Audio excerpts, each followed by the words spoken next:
काँग्रेसवाल्यांना रडवा. आज आहे पाडवा, काँग्रेसवाल्याला रडवा. हे काम करत असताना जर कोणाला अडवा त्याला हवेत उडवा. आणि नरेंद्र मोदीच्या नेतृत्वाखाली भारताला सुंदर घडवा. या भारताला सुंदर घडवा. ಇಲ್ಲಿ ಕಾರ್ಯಕ್ರಮಗಳು ಬಹಳ ಆಗ್ತಾ ಇರ್ತವೆ.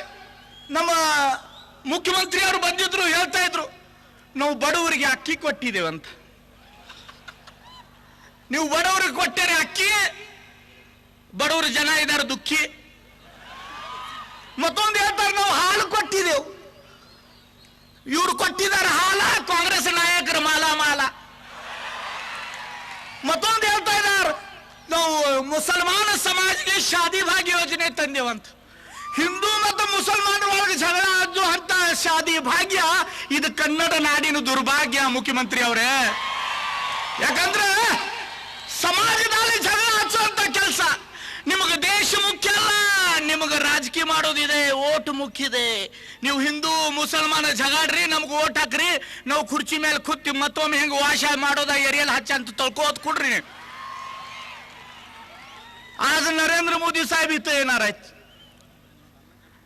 आई है आंधी नरेंद्र मोदी नाम की, आई है आंधी नरेंद्र मोदी नाम की, कांग्रेस सरकार के ढलते हुए शाम की. आई है आंधी नरेंद्र मोदी के नाम की, कांग्रेस सरकार के ढलते हुए शाम की. आएगी सरकार मोदी के नेतृत्व में प्रभु राम की. अरे यारो अब तो बोलो जय हो बजरंगबली हनुमान की. और मैं एक क्यों बात बता रहा हूं आपको, सबको बता दूं. मैंने एक किताब में पढ़ा, चीनी में खाना छोड़ दो, प्याज खाना छोड़ दो. शरद पवार जी कहते हैं टमाटर खाना छोड़ दो. चिदंबरम कहते हैं सोना खरीदना छोड़ दो. मनमोहन सिंह जी कहते हैं मौनी बाबा कहना छोड़ दो. राहुल बाबा कहते हैं मुझे अकेला छोड़ दो.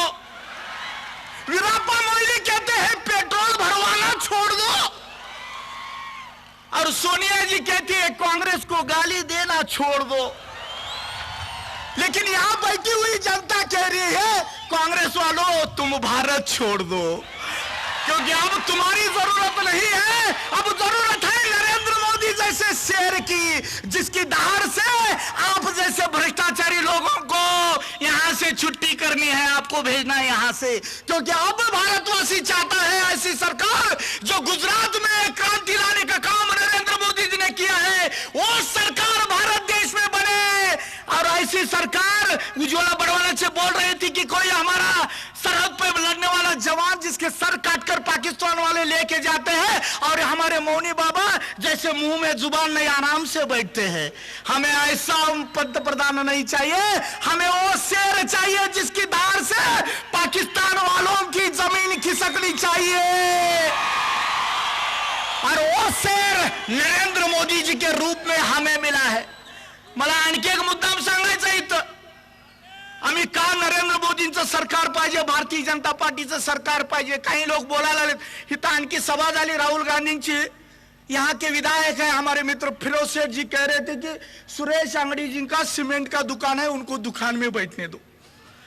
मैंने कहा हमारे मित्र विधायक फिरोज सेठ सर जी, हाँ सुरेश अंगड़ी जी की सीमेंट की दुकान है, जिससे अमीरों को और गरीबों की भी बनती मकान है. लेकिन आप अपनी कांग्रेस पार्टी की सोचो जिससे हिंदुस्तान परेशान है, उसके बारे में सोचिए. क्योंकि अंगडी सर क्या कर रहे हैं, वो क्या करना चाहते हैं. आणि तुम्हा सगळ्यांना मला इतकंच सांगायचं आहे, सुरेश अंगडीला बघू नका, संजय पाटीलला बघू नका, कत्ती सौदीला बघू नका, कुठल्याही नेत्याला बघू नका. आता ही लढाई ना काँग्रेसची आहे, ना बीजेपीची आहे, ना जनता दलची आहे, ना सपाची आहे. ही लढाई भारतीयांची आहे, या देशावर प्रेम करणाऱ्या प्रत्येक व्यक्तीची आहे. ही निवडणूक काँग्रेसवाले बीजेपी वाले लढत नाही, ही निवडणूक या भारत देशावर प्रेम करणारा प्रत्येक नागरिक लढतोय. आजकाल वातावरण कसं आहे, मी मुद्दा मला तुम्हाला सांगायचा आहे. भारतातले तर सोडा, जपान नरेंद्र मोदींच्या विरोधात, अमेरिका नरेंद्र मोदींच्या विरोधात, पाकिस्तान नरेंद्र मोदींच्या विरोधात, सीबीआय नरेंद्र मोदींच्या विरोधात, काँग्रेस केलं नरेंद्र मोदींच्या विरोधात. सपा, सीपीआय, एआयडीएमके सगळे नरेंद्र मोदींच्या विरोधात. लालू मालू शालू राहुल केजरी सगळे विरोधात. पण सगळी जण लक्षात ठेवा, नरेंद्र मोदी आहे प्रत्येक जनतेच्या हृदयात. तुम्ही जावा विरोधात, कारण जनता ठरवल्या की ह्यावेळी नरेंद्र मोदी आम्हाला पंतप्रधान पाहिजे. म्हणून तुम्हाला हात जोडून विनंती करतो, आम्ही काय चुकलो असेल, आम्ही काय माणसाचं आहे, आमच्याकडून काहीतरी चुका झाल्या असतील, हात जोडून तुम्हाला माफी मागतो. पण ह्यावेळी जर तुम्ही चूक केला तर ह्या देशाचं वाटोळं होणार आहे, हा देश नाही नाट होणार आहे. म्हणून ह्यावेळी कुणाला बघू नका, ह्यावेळी नेतृत्व द्यायचं नरेंद्र मोदींच्या हातात. आणि त्यासाठी सुरेश अंगडी काय ते महत्वाचं नाही, त्यांना दिल्लीला पाठवायचं आणि नरेंद्र मोदीला पंतप्रधान करायचं, हे लक्षात ठेवायला पाहिजे तुम्ही. आणि हे जर केलं नाही, 500 रुपये देतील, 1000 देतील. आणि ते सांगत होते आमचे उज्ज्वला बडवानाचे लक्ष्मी हेब्बाळकर काँग्रेसच्या उमेदवार आहेत. मी काय बोलायला जाणार नाही, कारण त्या महिला आहेत. आणि आम्ही चुकून काय तर बोललो तर त्याचा अर्थ वेगळा निघायला नको. त्यामुळं त्यांच्याबद्दल न बोलता एवढंच सांगतो, आम्ही सगळे भारत भूमीवर देशावरती प्रेम करणारी माणसं आहोत. आमच्या डोक्यावरती भगवा फेटा आहे, आमच्या हातात भगवा झेंडा आहे, कपाळावर भगवा टिळा आहे. जर भगवा जिवंत राहायचा असेल तर नरेंद्र मोदी पंतप्रधान व्हायला पाहिजे, हे लक्षात ठेवा. आणि हे जर लक्षात, धर्म आणि संस्कृती टिकवायची असेल, देश टिकवायचा असेल, देशावर जर आमचं प्रेम असेल तर आतापासून 17 दिवस काय विचार करायचं नाही. फोन येऊ देत, रात्री येऊ देत, दिवसा येऊ देत, दुपारी येऊ देत, 500 देतो म्हणू देत, 1000 देतो म्हणू देत. आम्ही स्वतःला विकण्यासारखे नामर्द आहोत. आम्ही देशावर प्रेम करणारी माणसं भारतीय जनता पार्टीत काम करतो. आम्हाला पैशाला खरेदी करण्याची अवकाश तुमच्या काँग्रेसवाल्यांची नाही, हे आम्हाला सांगायचं आहे निवडणुकीच्या माध्यमातून. आणि माझी आशा अपेक्षा आहे, ही निवडणूक सुरेश अंगडी साहेबांच्यासाठी नव्हे, आम्हाला भारत देशासाठी जिंकायची आहे. कुणी काही सांगितलं तर लक्ष देऊ नका. रात्री कानात खुसफुस करतील, काय तर बोलतील, तिकडे दुर्लक्ष करा. कारण हे 17 दिवस फार महत्वाचे आहेत. यार ಏನ್ ಬೇಕಾದ ಹೇಳಿ, ಕಿವಿ ಮೇಲೆ ವಿಶ್ವಾಸ ಇಡಕ್ ಹೋಗಬೇಡ್ರಿ. ಮಹಾಭಾರತ ಮತ್ತು ರಾಮಾಯಣ ಕಿವಿ ಮೇಲೆ ವಿಶ್ವಾಸ ಇಟ್ಟ ಆಗೈತಿ. ಅದಕ್ಕೆ ನಾವು ಕಣ್ಣು ತೆರೆದು ಈ ಸಲ ಬರೀ ಭಾರತ ದೇಶ ಬಗ್ಗೆ ವಿಚಾರ ಮಾಡೋದಿದೆ. ನರೇಂದ್ರ ಮೋದಿ ಅವರು ಪ್ರಧಾನಮಂತ್ರಿ ಆಗ್ಬೇಕಾದ್ರೆ ನೀವೆಲ್ಲರೂ ಈ ಸಲ ಆಶೀರ್ವಾದ ಮಾಡ್ಬೇಕು. 10 ವರ್ಷ ಅವ್ರಿಗೆ ಸಂಸದರ ಅಂತ ಕಳ್ಸಿದೇರಿ, 10 ವರ್ಷ UPA ಸರ್ಕಾರ ಇತ್ತು, ಅವ್ರ ಕಡೆ ಆಗ್ಬೇಕಷ್ಟು ಕೆಲಸ ಆಗಿಲ್ಲ. ಆ ಕೆಲಸ ಮಾಡಿದಾರೆ, ಆ ಕಡೆ ನೋಡ್ಬೇಡ್ರಿ. ಯಾಕಂದ್ರೆ ಅವ್ರು ಅದೇ ಹೇಳ್ತಾ ಇದಾರೆ, ಸುರೇಶ್ ಅಂಗಡಿ ಅವ್ರು ಕೆಲಸ ಮಾಡಿದಾರೆ ಅಂತ ಹೇಳ್ತಾ ಇಲ್ಲ. ನಾವು ಕೆಲಸ ಮಾಡಿ ಜನರಿಗೆ ಗೊತ್ತಾಕ, ನಿನಗೆ ಯಾವಾಗ ಹೇಳ್ತು ಕೊಡ್ಲಿ, ನೀ ಏನದು ಮಾಡೋದು, ನಿಂದ ಏನು ಮಾಡೋದು ಅಷ್ಟೇ ಮಾಡಕೋ. ನೀ ಗೆಲ್ಲೋದು ಸೋಲೋದು ಅದು 17 ಮೇಕ ನಾನು ಬರ್ತೇನೆ, ನೀನು ಬಾ. ಗುಲಾಲಿ ಯಾರು ಹಚ್ಕೂತಾರ ಅದು ದೇವ್ರು ಹೇಳ್ತಾನ ಆ ದಿವ್ಸ. ನಮ್ಮೆಲ್ಲ ಜನ ಇಲ್ಲಿ ಇರ್ತಾರ. ಅದಕ್ಕೆ ಯಾರೇನು ಮಾತಾಡ್ತಾರ ಅದು महत्वाला, ನಾವು नाड ಮೇಲೆ प्रीती ಮಾಡುವಂತ ಜನ इदेवी.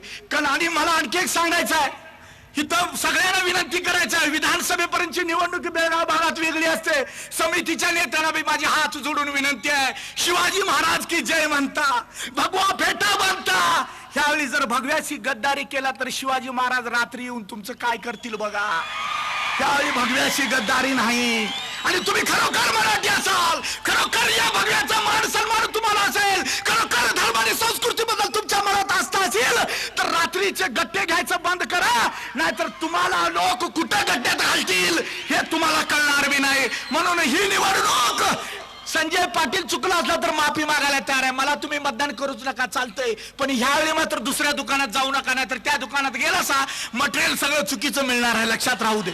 त्यामुळे ही निवडणूक खूप महत्वाची आहे. आणि म्हणून सगळ्यांना माझी हात जोडून विनंती आहे, नरेंद्र मोदी सारख्या वाघाला जर या देशाचा पंतप्रधान करायचा असेल तर सुरेश अंगडी साहेबांना अनेकदा निवडून द्या. आणि तुम्हाला माहिती आहे, हे रस्ते बघतो आम्ही, रस्ते 6 वर्ष अटल बिहारी वाजपेयी साहेबांचं सरकार होतं.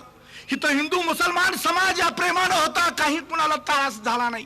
कर्नाटकामध्ये 5 वर्ष भारतीय जनता पार्टीचं सरकार होतं, तरीही कुणाला काही त्रास झाला नाही. आम्ही केलेली कामं तेवढी कुणालाही करता आली नाही, एवढी कामं केलेत, पुढेही करायची तयार आहे. पण ते बागचं विसरून आता देशाचं युद्ध आहे, देशाला वाचवायचं, धर्म आणि संस्कृती गायीची हत्या करू नये म्हणून सांगणारा पक्ष भारतीय जनता पार्टी, ज्याला आम्ही 33 कोटी देवदेवता, गायीच्या पोटातही आमची श्रद्धा आहे, आमची भक्ती आहे. त्या गायीची हत्या करू नका म्हणून आम्ही सांगतो, काँग्रेसवाले त्या गायीची हत्या करा म्हणून सांगतात. मग तुम्ही कुणाला मत घालायचंय तुम्हाला ठरवायचं आहे.